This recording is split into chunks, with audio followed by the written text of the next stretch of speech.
qui est sur la vidéo là, asseyez-vous, prenez les arachides. Je dis que vos sœurs, vos nièces, vos tantes, je dis tout le monde doit écouter cette histoire là. La dame qui est sur la vidéo là, elle est en Côte d'Ivoire, précisément à Assini. C'est là-bas que l'histoire s'est passée. Un jour, il y a une petite de 19 ans, 20 ans comme ça maximum qui est venue la voir. Elle dit, ah tata, je suis enceinte de 3 mois, mais je ne peux pas dire ça à mes parents parce que si je leur dis ça, je te jure que tata, ils vont me dire. Celui qui m'a engrossé aussi là, si je lui dis là, il va refuser la grossesse catégoriquement. Donc tata, je veux que tu m'aides, je vais accoucher chez toi et puis je vais te remettre le bébé et puis après ça je vais partir, je veux même pas t'embêter. Mais la sage-femme dit que non, toi tes parents t'ont laissé sortir jusqu'à tu as pris grossesse et puis c'est aujourd'hui là pour leur dire que tu es enceinte, tu as peur. Elle dit non tata, je sortais comme ça à leur insu, il ne savait pas. Tata, s'il te plaît, aide-moi. Celui qui m'a engrossé aussi là, si je lui dis là, il va refuser. Tata, s'il te plaît, il faut m'aider et tout ça. La sage-femme dit que c'est compliqué, hein. Comment ça je vais prendre ton enfant et tout? Non, ça là c'est un peu trop risqué. Elle dit non tata, moi c'est moi-même qui te dis que je vais laisser mon enfant t'aimer. Je vais te donner l'enfant là et puis je vais partir, s'il te plaît, aide-moi.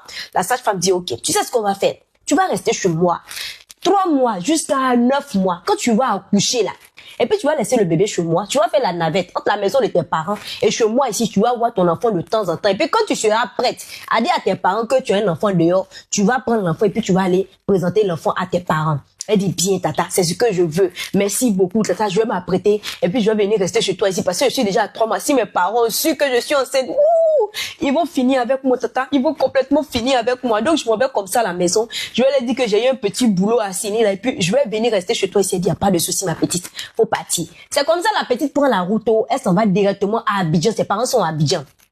Elle va là-bas. Elle dit que, ah, papa, maman, j'ai trouvé un petit boulot sur la route d'Assini là-bas. Je vais aller faire servante parce que je suis dans la maison. Je ne travaille pas. Je ne fais rien. Je veux aussi vous épauler. Je veux aussi vous aider dans les dépenses de la maison. Donc, je vais aller faire servante. Et puis, de temps en temps, je vais venir vous voir et tout ça. C'est pas dit, mais tu es ici là. Tu ne manques de rien. Hein? On te nourrit et tout ça. Est-ce qu'on t'a chassé de la maison? Elle dit non. Mais en tant qu'une femme là, je veux me débrouiller. Vous voyez, non? Les filles de ma catégorie là, elles travaillent, elles font quelque chose. Moi aussi là, je veux faire quelque chose. Je veux vraiment travailler comme ça. C'est pas on dit, y a pas de souci. Donc, tu peux partir. Elle a plié ses affaires comme ça. Directement, elle a pris la route. Elle est partie s'asseoir sur la sage-femme là. Elle est arrivée là-bas, la sage-femme s'est bien occupée d'elle. De 3 mois de grossesse jusqu'à 9 mois, elle s'est bien occupée d'elle, elle a payé ordonnance, médicaments, elle donnait même les habits à la petite et tout ça. Je vous dis que tout, la petite ne manquait de rien.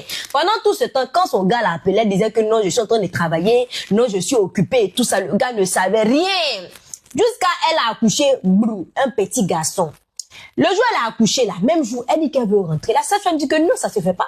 Tu es une femme qui vient d'accoucher comme ça, tu es nourrice. Je dois prendre soin de toi. Dès que tu es là, il y a plein dans ton ventre. Je vais bien te soigner, tu vas bien te nourrir et tout ça. Parce que si tu rentres comme ça, là, ta maman, c'est une femme. Elle va savoir que tu viens d'accoucher. Donc, tu auras problème. Il faut attendre 2 semaines comme ça, 3 mois. Ou bien, je sais pas. Tu leur as dit que tu venais travailler, non? Donc, il faut attendre, je vais bien te soigner. Puis après ça, tu vas partir. Elle dit, ok, tata, c'est comme ça, elle est restée. La sage-femme, là, s'est occupée d'elle. Elle a tout fait. Elle lui donnait comme ça, nourriture de nourrice, bien. Elle a massé, elle mettait pommade sur elle, elle a attaché le ventre de la petite. Je vous dis que elle s'est occupée d'elle comme si c'était sa petite soeur comme ça, ou bien sa fille. Elle a tout fait, nickel, nickel. Au bout de 1 mois, la petite dit que tata, je vais repartir à la maison parce que mes parents me manquent, je vais aller les voir. Et s'il te plaît, faut me donner la permission, je vais partir. Et puis je vais revenir voir mon enfant comme tu m'as dit là. La sage-femme dit, y a pas de souci. C'est comme ça, la petite s'apprête, elle va directement à Abidjan là-bas. Elle va voir ses parents et tout. Sa maman n'a même pas vu que, elle n'a même pas remarqué que sa fille, elle va accoucher et tout ça. Rien. Bien clean. Le père aussi n'a pas remarqué. C'est comme ça, la petite là, elle est restée chez ses parents jusqu'à, pendant qu'elle dormait comme ça, elle a ressenti que son enfant pleurait. Son enfant est en train de pleurer comme ça dans son rêve. Qui lui disait, maman, je suis en danger. Maman, il faut venir et tout ça. Elle ferme les yeux, c'est la même chose. Quand elle ouvre les yeux comme ça, son cœur commence à battre comme ça tout coup. Tout coup.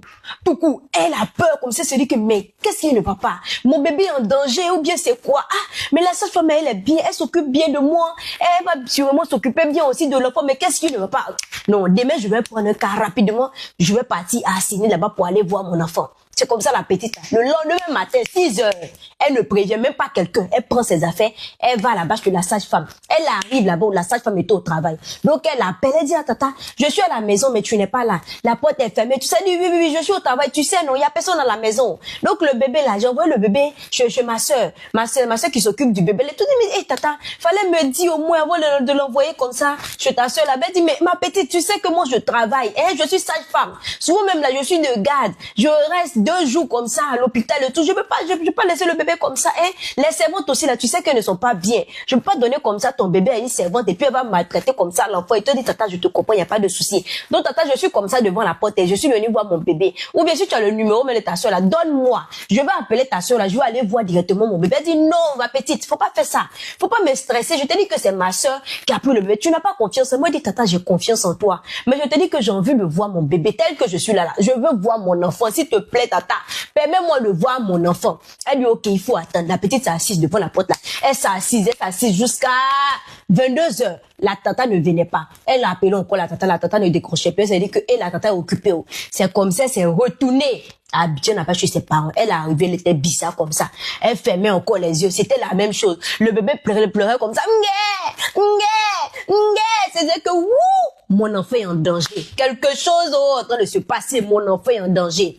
Elle s'est retournée encore à signer là-bas. C'était le même scénario. Elle s'est dit que, cette fois-là, je vais pas me retourner. Je vais m'asseoir ici. Si elle va faire 3 jours de garde, elle va faire 1 semaine de garde. Moi, je dois voir mon bébé avant de bouger. Elle a insisté, appeler jusqu'à la sage-femme a décroché. Elle dit, tata, je te dis que je veux voir mon enfant, s'il te plaît. Quand je dors comme ça là, le bébé là vient dans mon rêve, le bébé pleure. Le bébé veut me faire savoir que le bébé est en danger, s'il te plaît. Eh, tata, je veux voir mon bébé. Elle dit, ok, attends, je vais rentrer aujourd'hui et puis on va aller ensemble voir ton enfant chez ma grande sœur. Elle a attendu la tata jusqu'à quand la tata est arrivée. La tata dit que, j'ai appelé ma grande sœur. Ma grande sœur dit que elle aussi, elle a déposé l'enfant là chez une autre sœur parce que elle aussi, elle occupait. Elle dit, mais tata, est-ce que ce que tu entends de dire là, est-ce que c'est sérieux? Je t'ai remis comme ça mon bébé. Tu m'as dit que je pouvais venir voir l'enfant de temps en temps. Maintenant, je veux voir mon bébé comme ça. Tu m'as dit que tu as remis à ta sœur. Ta sœur aussi a remis le bébé à une autre personne. Tata, s'il te plaît, permets-moi de voir mon enfant, s'il te plaît, tata. Toi aussi, tu es une maman, tu sais, mon ventre me fait mal, tata. Je n'arrive pas à dormir. Je veux voir mon enfant, s'il te plaît. La tata dit que, pardon, faut pas me stresser. Le bébé là est avec une autre sœur là-bas. Quand elle sera disponible, elle va nous remettre le bébé. C'était un peu trop. Toujours, c'était non, le bébé est dans la main de ma soeur. Non, l'autre soeur aussi a remis à une autre soeur. Non, c'est-à-dire que l'autre soeur, elle a remis à un cousin et tout ça, la petite s'est énervée. Elle dit, tata, ma patience a des limites. Je t'ai dit que je sens que mon bébé est en danger comme ça. C'est là, la petite s'est retournée à Abidjan. Elle a pas asseoir ses parents comme ça. Elle dit, papa, maman, j'étais enceinte dans votre maison ici. Mais j'avais tellement peur de vous dire que je suis enceinte. Je suis partie directement voir une sage-femme que je considère bien et tout ça. Je l'appelle même tata. Et je lui ai dit qu'elle pouvait garder l'enfant après l'accouchement. Mais elle-même m'a dit que non, qu'après l'accouchement, là, je pouvais garder comme ça l'enfant chez elle. Et puis de temps en temps, je vais venir voir l'enfant. Mais quand j'ai fini d'accoucher, je suis revenue à la maison comme ça. J'ai commencé à dormir et puis le bébé venait dans mon rêve. Le bébé pleure. Le bébé la pleure. Le bébé la pleure. Jusqu'à présent, le bébé continue de pleurer. J'ai mal au ventre comme ça. Vous savez, j'ai envie de voir mon bébé. Je me suis retournée chez elle et elle me dit que le bébé là est avec sa grande sœur. Après, je rappelle, elle me dit que non, le bébé là avec une autre sœur. Après, non, le bébé là avec un autre cousin. S'il vous plaît, aidez-moi comme ça à retrouver mon enfant. Ses parents disent que, donc tu as fait tout ça là dans notre dos. Aujourd'hui, c'est gâté là. C'est là que tu nous appelles pour qu'on puisse intervenir. Ne pas dire pas de soucis. C'est déjà gâté, non? On va aller comme ça à la police. Parce que ce que la sage-femme est en train de faire là, c'est grave. C'est comme ça qu'ils sont soulevés directement. Ils sont partis à la police là-bas. Ils sont allés porter plainte. Que, où est la sage-femme? La petite l'a dit que, la sage-femme là, des jours maintenant que je l'appelle, elle ne prend pas le téléphone. Mais ne vous inquiétez pas, je peux donner son numéro et puis je peux aller même monter chez elle là-bas. Vous allez partir l'attraper. C'est comme ça, elle a donné toutes les informations jusqu'à eux-mêmes, ils ont essayé d'appeler la dame. La dame ne prenait pas. Ok. La petite, elle a pris la convocation, elle est partie déposer devant la porte de la sage-femme là. La sage-femme là n'a pas réagi. C'est comme ça, ils sont déplacés, ils sont partis sur la sage-femme. Ils l'ont attrapé là-bas et puis ils l'ont envoyé au commissariat. La tata là s'est expliquée. Elle a expliqué, elle dit que c'est la petite qui est venue la voir. La petite dit qu'elle peut même garder l'enfant pour toujours et tout ça. Elle-même, elle a refusé de garder l'enfant. Elle a dit que non, la petite pouvait venir voir de temps en temps son enfant, qu'elle ne pouvait pas arracher comme ça l'enfant. Donc c'est la petite là qui est en erreur. Elle est en train de la stresser comme ça. C'est comme ça la petite, même quand ils l'ont appelé, les gens de la police, ils l'ont appelé là. Ils ont gardé même la petite là-bas et puis ils ont libéré la sage-femme. Ils ont gardé la petite là-bas. La petite maintenant était stressée. Elle était coincée comme ça. Ses parents disent, mais comment ça? C'est nous qui sommes venus porter plainte. Maintenant, comment vous gardez comme ça la petite là-bas? Les gens disent, mais attends, c'est votre fille même qui a dit que la sage-femme pouvait garder l'enfant pour toujours. Ça ne se fait pas. Non, ça ne se fait pas. Donc, on va la garder ici. C'est comme ça, ils ont fermé la petite là-bas. 2 jours. Ça a commencé à chauffer sur la petite là-bas où elle ne pouvait pas tenir là. C'est là, elle a dit que non, elle va appeler son gars maintenant. S'il vous plaît, donnez-moi un téléphone, je vais appeler mon gars et tout ça. Dja, son gars là, il est gendarme.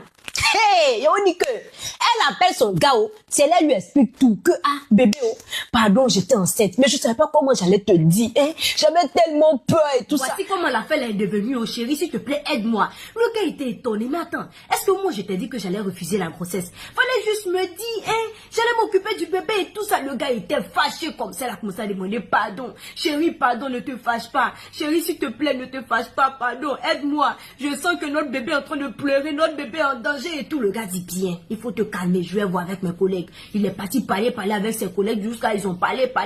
Ils lui ont dit que c'est compliqué, hein, parce que la petite, mais ta chérie là, c'est elle-même qui est partie voir la sage-femme pour dire qu'elle peut garder l'enfant et tout ça. Et la sage-femme, elle est venue porter plainte ici, elle a tout expliqué avec preuve, hein. Donc on a décidé de garder la petite comme ça pour mener les enquêtes et tout. Il dit ok, je vais voir, je vais aller mener mes enquêtes et je reviens. C'est comme ça le gars de la petite gendarme là, il va mener les enquêtes et il découvre quoi? Que la sage-femme là, c'est pas aujourd'hui elle a commencé à prendre les bébés comme ça, des petites filles, des dames et tout ça pour aller vendre, ou bien les jacks comme ça. Elle était dans une autre ville quelque part là-bas, à Divo. C'est là-bas qu'elle était. Elle a vendu les bébés jusqu'à ils l'ont attrapé comme ça, pas ça qu'elle aime. Et puis directement pour couvrir le truc, on dit que non, on peut pas l'enfermer parce qu'elle a des gens derrière elle qui ont le pouvoir. Donc directement, ils l'ont transféré à Assini. On dit va te cacher là-bas, tu vas continuer les activités. C'est comme ça, elle est partie là-bas au Assini là. Elle a continué à faire ses trucs jusqu'à sur la petite là, c'est devenu si beau. C'est devenu à faire maintenant. Le gars dit je comprends. C'est pas aujourd'hui elle a commencé ces bêtises là. Il réunit les preuves, il réunit jusqu'à il va lui aussi porter plainte à Assini. Mais qu'elle est partie porter plainte à Assini là, ben c'est dit que si l'on envoyé à Assini là, c'est parce que là-bas là, il y a quelque chose, il y a le pouvoir là-bas. Ça va pas porter. Donc je vais aller porter plainte comme ça à Diaké. Là-bas là, ils vont pouvoir l'enfermer parce que là-bas aussi, j'ai mes relations, ils vont appuyer le dossier comme ça et puis ils vont découvrir tout ce que la femme l'a fait. C'est comme ça, il va comme ça, il dépose la plainte. Il dépose avec les preuves et tout ça. On convoque la dame à Diaké là-bas. La dame arrive là-bas. On lui pose des questions, Où se trouve le bébé? La dame dit que non, le bébé là se trouve avec ma soeur. J'ai fait comprendre à la petite que le bébé là, je ne peux pas garder le bébé parce que moi je suis occupée. Et puis ma soeur aussi, elle est occupée. Donc elle a remis le bébé là à une autre soeur. Ma soeur aussi, comme elle est occupée là, elle a remis c'est une autre cousine. Elle dit que madame, ça fait un peu trop. Madame, c'est trop. Où se trouve le bébé? Dites-nous. Là, non, l'enfant est sur ta soeur, c'est ici, c'est ok. Mais où se trouve le bébé? Ça fait maintenant 2 semaines qu'on vous demande où se trouve le bébé. Vous ne voulez pas nous dire. Non, c'est pas ça. Je lui ai dit que j'allais lui remettre son enfant. Non, c'est elle-même qui m'a dit que je pourrais garder l'enfant pour toujours. Je lui ai dit que non, c'est pas possible. Qu'elle pouvait voir l'enfant de temps en temps et tout. Mais elle doit patienter et tout. Et désolé, elle a assez patienté. C'est une mère. Elle ne fait que pleurer, elle est jeune comme ça, elle dit qu'elle veut voir son enfant. Parce qu'elle sent que son enfant est en danger. Madame, depuis 2 semaines maintenant, vous ne voulez pas laisser la petite voir son enfant. Où se trouve le bébé? La femme dit que non, le bébé là, le bébé se trouve chez ma maman. Je lui ai dit que je vais... Madame, ça fait 2 bouches maintenant. On vous pose des questions, vous changez de parole à chaque fois. Madame, montrez-nous où se trouve le bébé. La dame là ne peut pas parler. Ils ont su que la dame là, elle est en train de mentir comme ça. Ils ont commencé à mettre la pression sur la dame. Pression sur pression jusqu'à au bout de 4 jours. C'est là la dame avoue qu'elle n'est pas seule. Qu'elle fait ça avec un collègue qui est dans son lieu de travail là-bas. Ils sont partis attraper aussi le collègue. Le collègue aussi est venu. Il a témoigné qu'effectivement, ils font ça depuis Divo là-bas. Et puis ils font ça là-bas. Maintenant qu'on les a attrapés là, directement on les a transférés à Assini là. Ils ont dit ok, maintenant on veut savoir où se trouve le bébé. Parce que c'est le bébé qui est le plus important actuellement. Que non, le bébé là, comme elle a dit là, le bébé là se trouve avec sa soeur. Donc quand ça sera bon là, le bébé va revenir et tout. Ils disent non, c'est pas quand ça sera bon. On veut voir le bébé là maintenant. Ou bien on va vous enfermer. Ils disent que mais ça là c'est compliqué. On veut dire que le bébé là est avec la soeur de la sage-femme là-bas. Vous dites que tout là-bas, ils disent que ok, donc vous ne voulez pas parler, on va vous enfermer. C'est comme ça on les a enfermés là-bas. Après encore, ils sont partis les questionner. Dites-nous, où se trouve le bébé là? Pression sur pression, pression sur pression. Ils ont essayé même de les zigouiller comme ça. C'est là la sage-femme leur fait sortir que, j'ai vendu le bébé là à quelqu'un à 17 millions. 17 millions. Donc la petite a tâtonné son enfant comme ça. Toi, tu lui as dit que de temps en temps, vous pouvez venir voir le bébé. Et comme ça, tu vends le bébé à 17 millions. Ok, dis-nous à qui tu as vendu le bébé. Bosso, la femme là, elle là, elle ne peut pas parler. Dis-nous à qui tu as vendu le bébé là à 17 millions. La dame ne peut pas parler. Jusqu'à 2 semaines, je vous dis que jusqu'à présent, la dame là, elle n'a pas pu dire à qui elle a vendu le bébé là à 17 millions. Parce qu'elle a des gens derrière elle. Oui, des gens qui ont le pouvoir. Si elle est démasque là, c'est fini. Ils vont la dire. Même où elle est là-bas, mais ils l'ont fait actuellement. Ils vont la dire. La dame l'a dit qu'elle ne parle pas. Collègue là aussi, il dit qu'il ne parle pas. Ils ont peur. Ils préfèrent même faire la prison 100 ans. que dit le nom de la personne qui a acheté le bébé avec eux là-bas. On se demande aussi, même s'ils n'ont pas déjà le bébé, si c'était pas pour faire sacrifice là-bas, pour faire straka, on ne sait pas. Si le bébé est en vie ou si le bébé n'est pas en vie, on ne sait pas. La petite là, ils l'ont libérée. Parce qu'ils ont su que la petite là, elle n'a rien fait. C'est la sage-femme là qui est en train de faire des bêtises dans le dos là-bas. Jusqu'à présent, on ne sait pas. La dame là, ils l'ont enfermée là-bas. Ils ne l'ont pas encore jugée. Dès qu'on la juge, il y a un retour. Je vais vous faire le retour. Voici l'histoire. Donnez vos avis.